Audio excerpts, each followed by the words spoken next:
વાવથરા જિલ્લામાં જામડા ઇટાળા કેનાલના કામોને ખેડૂતોએ વિરોધ કર્યો છે। નર્મદા નિગમની કચેરી અને જિલ્લા કલેક્ટર કચેરીએ જમડા ગામના ખેડૂતો પહોંચ્યા છે। વોટરપ્રૂફિંગ અને ટેન્ડર મુજબ કેનાલની કામગીરી કરવાની ખેડૂતોએ માંગ કરી છે।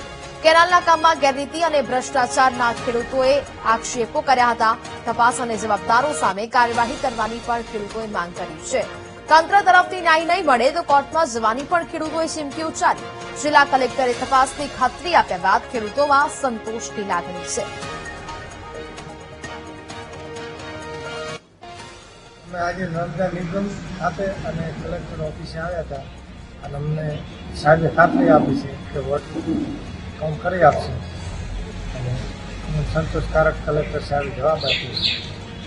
અમારી માંગણી પૂરી થાય। આજે અમે આવ્યા હતા કલેક્ટર સાહેબની ઓફિસે રજૂઆત કરવા માટે અને નર્મદા નિગમ એમના માટે અમે રજૂઆત કરી છે કે અમારે પણ જે થવું જોઈએ વોટરપ્રૂફ થવું જોઈએ એનું કામ ચાલશે નહીં। સાહેબે અમને ખાતરી આપી છે અમે ધ્યાન રાખી ધ્યાન દોરી અને જે તમારી માંગણી છે એ પૂરી થશે।